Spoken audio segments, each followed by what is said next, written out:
مسجد اقصی بچانے کے لیے، وہ مسجد اقصی جو نبیوں کی سرزمین، جو رسولوں کی سرزمین، جو اولیاء صالحین کی سرزمین، جس کا ذکر قرآن کریم میں آیا ہو، اور جہاں قیامت قائم ہوگی، اور جو آخری دستہ دجال سے جہاد کرے گا، اور پوری دنیا میں اسلامی نظام حکومت قائم ہوگی، تو اپنی زمین کی لڑائی کرے تو لوگ اسے آتنکوادی کہتے ہیں، تیرے منہ میں پیشاب پاخانہ کر دو۔ اپنی زمین کی آزادی کے لیے لڑنے کو تو آتنک کہتا ہے۔ ہم فلسطین کی ماؤں کو، ہم کو ماؤں کو داد دیتے ہیں، انہوں نے اپنے بچوں کو بزدل نہیں بنایا، بچوں کو مجاہد پیدا کیا ہے۔ مرنا تو ہے ہی دنیا میں، تو پاخانہ روم میں مرنا اور ہے، ایڑی رگڑ کے مرنا اور ہے، راستے میں ٹرین سے ایکسیڈنٹ کر کے مرنا اور ہے، اللہ کے نام پہ شہادت کی موت مرنا اور ہے۔ جیسے کھیت مر جاتا ہے جب بارش نہیں ہوتی، پھر اس کو دوبارہ زندہ کرنے کے لیے اس میں پانی ڈالا جاتا ہے، اور جب کھیت زندہ ہوتا ہے تو لہلہاتی ہوئی فصل پیدا ہوتی ہے۔ ٹھیک اسی طرح یہ دل بھی مر جاتا ہے۔ بزرگوں نے کہا ہے کہ جب کوئی 3 دن کتابوں کا مطالعہ چھوڑ دے اس کا دل مرنے لگتا ہے۔ کون؟ جو عالم 20 سال کتاب پڑھ چکے، وہ لگاتار 3 دن اگر کتابوں سے اپنا رشتہ توڑ لیں، منقطع کر لیں، تو ان کا دل بھی بجھنے لگتا ہے، ان کے دل پر دنیاوی خیالات حاوی ہونے لگتے ہیں، وہ ابھی عام لوگوں کی طرح ایک پرعیش زندگی گزارنے کا خواب دیکھنے لگتا ہے۔ تو اس دل کو زندہ رکھنے کے لیے کتابوں کا مطالعہ ضروری ہے۔ کنٹینیو 3 دن بغیر کتاب کے بندہ نہ رہے، اور جو کتاب پڑھنا نہیں جانتا ہے وہ پڑھے ہوں کی صحبت میں جا کے 2 منٹ بیٹھ جائے تاکہ وہ جان لے۔ اور یہ انتظام شریعت نے بھی کیا ہے، جیسے ہر جمعہ کے دن خطبہ جمعہ یہ شرط ہے، کنڈیشنڈ ہے، بغیر خطبہ جمعہ کی نماز نہیں ہوگی۔ کبھی آپ نے غور کیا اس پر؟ اس لیے نہیں ہے، جس طرح 5 وقت کی نماز ہے جہاں چاہیں پڑھیں، کوئی واز کوئی تقریر نہیں، مگر جمعہ کی نماز کے لیے تقریر اسی طرح ضروری ہے جس طرح نماز پڑھنے کے لیے وضو ضروری ہے۔ بغیر وضو کے نماز نہیں ہوتی ہے، اسی طرح بغیر جمعہ کے خطبے کے جمعہ کی نماز نہیں ہوتی ہے۔ چاہے 1 منٹ کا خطبہ کیوں نہ ہو، چاہے 10 سیکنڈ کا خطبہ کیوں نہ ہو، کھڑا ہو کے خطیب کو بولنا پڑے گا، چاہے 3 بار سبحان اللہ ہی کیوں نہیں کہتے وہ۔ اور یہ شرط ہے، اس کے بغیر جمعہ کی نماز ہی نہیں ہوگی۔ کیوں؟ اس لیے تاکہ یہ دل جو دنیاوی صحبتوں میں رہنے کے بعد سوکھ جاتا ہے، جب تک مسلمان زندہ ہے ہر جمعہ کی نماز اس کو پڑھنا ہے، اور ہر جمعہ کے دن امام کا خطبہ سننا ہے، تاکہ جمعہ کے دن جو تقریر سنی ان اللہ یأمر بالعدل والإحسان وإیتاء ذی القربى وینہی عن الفحشاء والمنکر والبغی، اللہ حکم دیتا ہے تمہیں عدل کا، احسان کا، رشتہ داروں کو دینے کا، اللہ تمہیں روکتا ہے فحش اور گندی باتوں سے، سرکشی سے، بغاوت سے، بے حیائی سے۔ یہ 3 چیزوں کے کرنے کا حکم دیا اور 3 چیزوں سے رکنے کا حکم دیا۔ جامع آیت ہے جس کے بارے میں مفسر فرماتے ہیں کہ صرف یہی آیت قرآن میں ہوتی اور کوئی دوسری آیت نہ بھی نازل ہوتی تو قرآن کے نازل ہونے کا جو مقصد تھا وہ اس آیت کریمہ سے پورا ہو جاتا ہے۔ یعنی اس میں تمام اچھائیاں جمع ہیں، اور ہر جمعہ کے دن خطبہ جمعہ میں اس کی تلاوت ہوتی ہے۔ چونکہ آپ عربی جانتے نہیں ہیں اور جاننے کی کوشش بھی نہیں کرتے ہیں، اس لیے کبھی آپ پوچھتے نہیں ہیں کہ مولانا صاحب 6666 آیتیں ہیں قرآن میں، اور صرف ایک ہی آیت کی تلاوت عرب میں، عجم میں، پوری دنیا میں کیوں ہوتی ہے؟ اب بچپن سے اسی کو سنتے ہوئے آ رہا ہوں، چونکہ آپ دل سے سنتے ہی نہیں ہیں، اس لیے کبھی شوق بھی پیدا نہیں ہوا کہ ہم جا کے امام صاحب سے پوچھیں آخر اس ایک آیت میں کیا ہے اور کیوں ہر جمعہ کے دن اس کی تلاوت ہوتی ہے۔ جب آپ کو شوق پیدا ہوگا آپ پوچھیں گے تو امام صاحب بتا دیں گے آپ کو۔ میں صرف یہ کہتا ہوں کہ جمعہ کا خطبہ اسی لیے ضروری ہے تاکہ جمعہ کے دن تقریر آپ نے سنی، اللہ کا ڈر پیدا ہوا۔ سنیچر، اتوار، سوموار، منگل، بدھ، جمعرات تک بال بچوں، دوستوں، احباب، بازار، یہاں وہاں جاتے آتے وہ نصیحت کا پانی دھیرے دھیرے اتر جاتا ہے۔ سنیچر کے دن تھوڑا کم ہوا، اتوار کے دن اور کم ہوا، سوموار کے دن اور کم ہوا، منگل کے دن اور کم ہوا، بدھ اور جمعرات کو اور کم ہوا، یہاں تک کہ جمعہ آتے آتے دل کا کھیت سوکھنے کے قریب ہوتا ہے کہ پھر اگلے جمعہ کو نصیحت کا پانی دل پہ ڈال دیا جائے۔ ذرا زور سے بولے سبحان اللہ۔ یہ کیوں ہے؟ تاکہ دل مرنے سے بچ جائے۔ دل زندہ رہے. آج دل مر گیا ہے اس لیے موبائل چلانے میں زیادہ مزہ آتا ہے. آج دل مر چکا ہے اس لیے ماں باپ اچھے نہیں لگتے. دل مر چکا ہے اس لیے اپنی بیوی اچھی نہیں لگتی ہے. دل مر چکا ہے اس لیے کھیل تماشے اچھے لگتے ہیں. پڑھائی میں من نہیں لگتا ہے. جبکہ پڑھنے والوں کو پورا فوکس صرف کتاب پہ دینا چاہیے پڑھنے کے زمانے میں, نہ کہ لباس پہ اور نہ کہ اور دیگر چیزوں پہ. مگر کتاب پہ فوکس کم ہے اور دوسری چیزوں پہ زیادہ ہے. یہ دل کے مرنے کی علامت ہے. اسی دل کو زندہ رکھنے کے لیے یہ واعظ ہے, یہ نصیحت ہے, بزرگوں کی زندگی ہے, اولیاء و صالحین کی زندگی کا چیپٹر کھولا جاتا ہے تاکہ ان سے نور حاصل ہو, ان سے روشنی حاصل ہو. کیا رہا بدتمیز کہیں کا, موبائل لے کر کھڑا ناچ رہا ہے, ناچنے کی محفل ہے. کیوں فوٹو کھینچ رہا ہے؟ فوٹو کھینچنا حرام ہے. تقریر نہیں سن رہا, فوٹو کھینچ رہا ہے. لگتا ہے کوئی ڈرامہ اور فلم ہو رہی ہے. تقریر ریکارڈ کرنے کے لیے سب ریکارڈ کر ہی رہا. اگر تم کو تقریر دوبارہ سننی ہے تو پھر تم جا کر یوٹیوب پہ سرچ کرو, تقریر آ جائے گی. پھر تم الگ سے فوٹو کیوں لے رہا ہے؟ فوٹو کھینچنا تو حرام ہی ہے, قیامت تک حرام رہے گا وہ تصویر کھینچنا. بزرگوں نے اس کو حرام اسی لیے کہا ہے کہ ایک تماشا بن کے رہ گیا. اب لوگ تقریر سامنے محفل میں بیٹھ کے نہیں سننا چاہتے, وہ تماشا دیکھ رہے ہیں. ناچ گانے کی طرف اس کو ایک فلم ہال بنا دیا ہے. پیر صاحب بیٹھے میں چاروں طرف سے اسٹوڈیو بنا دیا اس کو, فلم ہال بنا دیا. وہ تو احسان تاج الشریعہ کا, ورنہ آج مسجدوں مدرسوں اور جلسوں کو لوگ ناچ گانے کی محفل بنا دیتا. وہ تو تاج الشریعہ کے فتوے کی دھمک ہے کہ کچھ تقدس اور کچھ پاکیزگی بچی. ورنہ تو شادی کی محفل میں 10 لوگ رہتے ہیں اور 50 کیمرہ لگا رہتا ہے, جیسے کہ کوئی اداکار آیا ہے اداکاری کرنے کے لیے. اس وقت بھلے ہی لوگوں کو سمجھ میں نہیں آ رہا تھا, مگر اب سمجھ میں آ رہا تھا. جب مسجد اور مدرسے کا تقدس پامال ہو رہا ہے, اب سمجھ میں آ رہا ہے کہ یہ فتویٰ کیوں دیا گیا تھا اور کیوں شریعت میں اس کو حرام قرار دیا گیا. اللہ تبارک و تعالی سارے مسلمانوں کو دینی مجلسوں کا احترام کرنے کی توفیق عطا فرمائے. موبائل گھر میں چھوڑ کے مسجد جایا کرو, موبائل گھر میں رکھ کر کے جلسے میں آیا کرو. ورنہ میں اکثر کہتا ہوں کہ یہ موبائل آگ سے چارج ہوتا ہے اور آگ کی خصلت ہے جلا کے راکھ کر دینا. یہ موبائل کا زیادہ استعمال تمہیں زناکار بنا دے گا. موبائل کا کثرت سے استعمال تیری آنکھ کی بینائی چھین لے گا. موبائل کا زیادہ استعمال تمہیں پاگل بنا دے گا. موبائل کا زیادہ استعمال تمہاری نیند کی برکتیں چھین لے گا. موبائل کا زیادہ استعمال سارے رشتہ داروں سے دور کر دے گا. موبائل کا زیادہ استعمال تیری اولاد کو تیری اولاد رہنے نہیں دے گا. آج جو سماج سے لاکھوں بچیاں دوسروں کے ساتھ بھاگ گئیں, اس میں 90% اسی موبائل کا ہاتھ ہے. کمرہ بند ہے, سب کچھ کمرے میں ہو رہا ہے اسی موبائل کے ذریعے. موبائل بہت اچھی چیز بھی ہے, جس طرح آگ اچھی چیز ہے, کھانا بنانا ہے, اس سے فیکٹری میں سامان مینوفیکچرنگ کرنی ہے. آگ کے بغیر نہ ہوائی جہاز چلتا ہے نہ ٹرین چلتی ہے.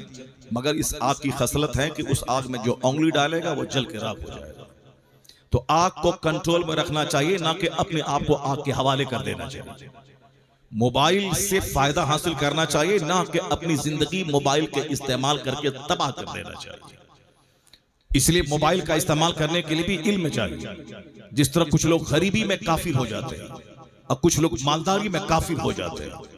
جس کے پاس علم نہیں ہے, اچھی صحبتیں نہیں ہیں, جانکاری نہیں ہے, قرآن حدیث نہیں پڑھتا ہے, وہ اگر دولت مند بن گیا تو کافر ہو جائے گا. اس لیے حضور کی حدیث میں آیا ہے کہ کچھ لوگ ہیں کہ امیر ہیں تو مومن ہیں, وہ غریب جہاں بنے کے کافر ہو جائیں. اور کچھ لوگ امیر ہیں غریب ہیں کہ مومن ہیں, وہ امیر بنے کے کافر ہو جائیں. آپ دیکھ سکتے ہیں سماج میں کچھ نااہل ہوتے ہیں, جس کے پاس دولت بڑھتی جاتی ہے تو ان کا گھمنڈ بڑھ جاتا ہے, ان کا غرور بڑھ جاتا ہے. مولانا لوگوں کا مذاق اڑاتا ہے. کوئی شیخ کامل آ جائیں تو کہتا ہے یہ ڈھونگی اور مکار آ گیا ہے, زندیق آ گیا. اور یہ دولت کا نشہ اس کا ہے, دولت کی وجہ سے بول رہا ہے. جلسہ کرانے کو وہ برا سمجھتا ہے, مولانا مولوی بننے کو برا سمجھتا ہے, روزہ رکھنے کو بوجھ سمجھتا ہے, زکوٰۃ کے قانون کو ایک ٹیکس سمجھتا ہے. وہ غریب تھا تو مدرسے سے جڑا تھا، وہ غریب تھا عالموں سے جڑا تھا، وہ غریب تھا جلسے میں مسلمانوں کے بیچ چٹائی پر بیٹھ کر کے دین سیکھتا تھا، غربت میں دین سلامت تھا اس کا، لیکن جیسے ہی پیسہ ہوا جلسوں سے دور، مدرسوں سے دور، خانقاہوں سے دور، عالموں سے دور، اب عالموں کو گالی بکنے لگا، کافروں سے دوستی بڑھ گئی، فلم کلچر سے قریب ہو گیا، یہاں تک کہ اللہ رسول کا انکار کر رہے تھے۔ یہ وہی لوگ ہیں کہ غریب تھے تو بہتر تھا، مالدار بنے کے کافر ہو جائیں گے، حضور نے سچ کہا۔ کچھ لوگ ہیں کہ غریب ہیں تو بہتر ہے، وہ مالدار بنے تو کافر ہو جائیں گے، اب کچھ لوگ مالدار ہیں تو بہتر ہے، جیسے بہت سارے لوگ ہیں مالدار ہیں 11ویں کر رہے ہیں، مالدار ہیں 100 دیگ محرم شریف کے موقع پہ کھلا رہے ہیں، مالدار ہے 4-10 لوگوں کو عمرہ کے لیے بھیج رہے ہیں، مالدار ہیں مدرسہ مسجد کی تعمیر میں حصہ لے رہے ہیں، مالدار ہیں اکیلے جلسہ کروا رہے ہیں، مالدار ہیں 5 کروڑ کی مسجد تعمیر کروا رہے ہیں، اور جہاں غریب بنے 11ویں 12ویں جلوس، مدرسہ، مسجد، خانقاہ، پیر، مولانا، فقیر سب چھوٹ گیا، اب وہ غریبی کے رونا روتا ہے، جب اللہ نے ہی مجھ کو بھول گیا تھا میں کیا کروں، معاذ اللہ، ہزار بار معاذ اللہ۔ یہ وہ لوگ ہیں جس کے لیے مالداری بہتر ہے، مال ہے تو صدقات خیرات سب ہے، مسجد، مدرسہ، اجمیر جانا ہر مہینے کی 6 شریف کو، بغداد شریف ہر مہینے کی 11 تاریخ کو جانا، مال ہے، ان کے حق میں مال بہتر ہے، کہ مال ہے تو ایمان سلامت، مال ہے تو مومن ہے، جہاں غریب بنے کافر ہو جائے گے۔ اس لیے حضور کہتے ہیں کچھ لوگوں کے لیے غریبی بہتر ہے اور کچھ لوگوں کے لیے مالداری بہتر ہے۔ اب کس کے لیے کیا بہتر ہے کوئی نہیں جانتا، یہ نہیں جانتا، میں نہیں جانتا کہ کل میرا حشر کیا ہوگا، what will happen tomorrow، کل کیا ہوگا کوئی نہیں جانتا، نہ میں جانتا ہوں نہ آپ جانتے ہو۔ قاری رضی اللہ صاحب تقریر کرنے کے لیے گئے مہاراشٹر کے احمد نگر علاقے میں، تقریر انہوں نے کی، نئی دوسری شادی ہوئی تھی اور ہر بڑے شہروں سے اچھا کپڑا خرید کے لانا، مٹھائی لانا، یہ کچھ لوگوں کا مزاج ہوتا ہے۔ اب ایک تمنا نہیں ہوگی کہ نئی شادی ہوئی ہے، پہلی بیوی مر گئی تھی، دوسری شادی انہوں نے کی تھی، مگر انہیں کیا خبر تھی کہ میں تحفہ لے کے گھر جاؤں گا یا میری ڈیڈ باڈی گھر جائے گی یا میری لاش گھر جائے گی، وہ خود نہیں گئے۔ خطابت کے ختم ہونے کے بعد ان کی روح پرواز کر گئی، اسٹیج پر بے ہوش ہو گئے، ہاسپٹل گئے، راستے میں انتقال کر گئے، اور پھر یہاں سے ان کے ڈیڈ باڈی گھر گئی۔ کوئی نہیں جانتا کہ کل کیا ہوگا، what will happen tomorrow، کل آدمی غریب رہے گا کہ کل مرے گا، کہ کل بیمار ہوگا، کل ذلیل ہوگا، یہ سارے خطرات دنیا میں رہتے ہیں۔ اب دنیا میں جینے کے لیے سلیقہ حیات سیکھنا ہوگا کہ غریب رہیں تو کیسے جیے، مالدار رہیں تو کیسے جیے، صحت مند رہیں تو کیسے جیے، بیمار پڑے تو کیسے جیے، عزت دار رہیں تو کیسے جیے، ذلیل رہیں تو کیسے جیے، فقیر بنے تو کیسے جیے، خوف کا ماحول ہو تو کیسے جیے، امن کا ماحول ہو تو کیسے جیے، جوان رہیں تو کیسے جیے، بڑھاپے میں آئیں تو کیسے جیے۔ یہ سلیقے حیات کسی کے پاس موجود نہیں ہے، اگر دنیا میں کسی کے پاس موجود ہے وہ تنہا ذات محمد عربی کی ہے، جو ماں کی گود سے لے کے قبر کی گود تک سارا نظام حیات اپنے غلاموں کو عطا فرمایا۔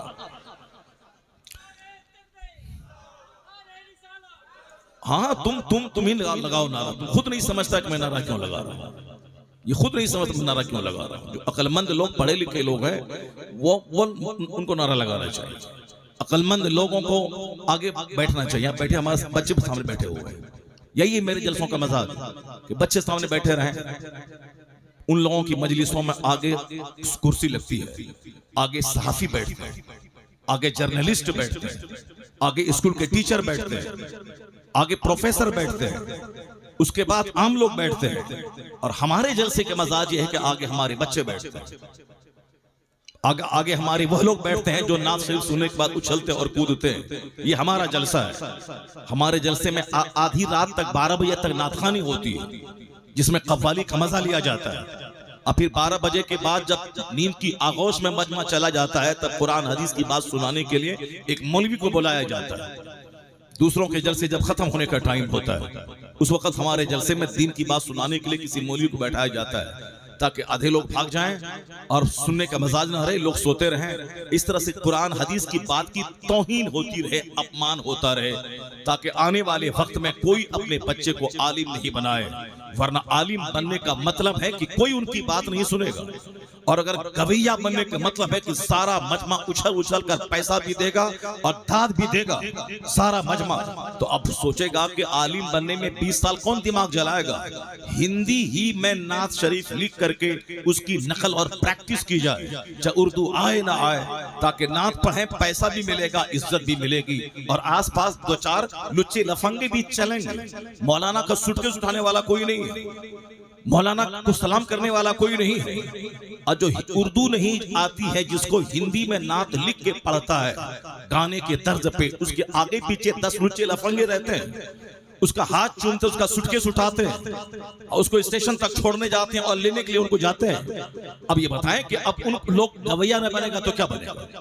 عالم بنیں گے لوگ؟ دین سکھانے والا بنیں گے؟ کوئی نہیں بنے گا۔ دین تو اس وقت لوگ سکھاتے تھے جب ہندوستان کا بادشاہ اورنگزیب جامع مسجد دہلی سے نماز پڑھنے کے بعد جب نکلتے تھے، پورے ہندوستان کا پاتاج بادشاہ جو 50 سال 6 مہینے سے زائد ہندوستان پہ اکیلے شاسن کیا ہے، آج تک ہندوستان کی تاریخ میں اتنے طویل عرصے تک حکومت کرنے والا کوئی دوسرا شاسک نہیں آیا جو دودھ کا دودھ پانی کا پانی فیصلہ کر کے پورے بھارت ورش کو سجایا ہو، سنوارا ہو، اس کے خزانے کا صحیح استعمال کیا ہو، یہاں تک کہ بادشاہ دہلی کے انتقال کے بعد انہوں نے جو وصیت کی تھی، وہ وصیت میں یہ درج تھا کہ ہندوستان کے خزانے کا پیسہ میرے کفن اور میری قبر کی کھدائی میں استعمال نہ کیا جائے۔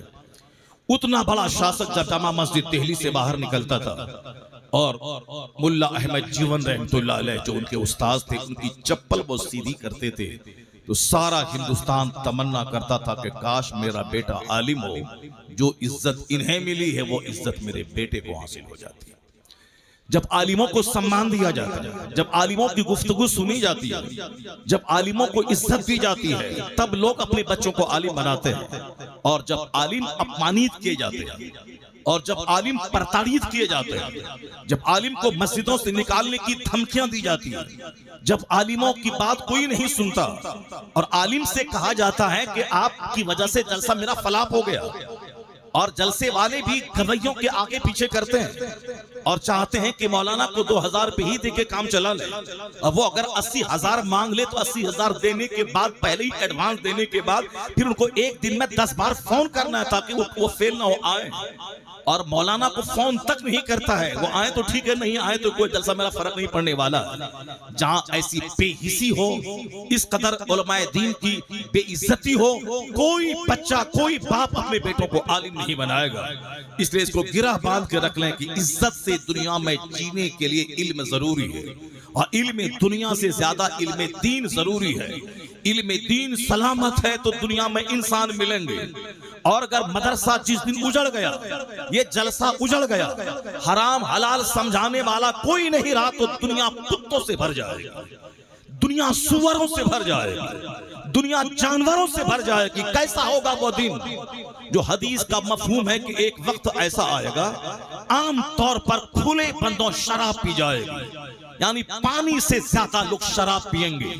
یہ بتا دیں کہ آدمی پانی سے زیادہ شراب پیے گا نہیں، جب وہ جانور ہو جائے گا تب وہ شراب پانی سے زیادہ استعمال کرے گا۔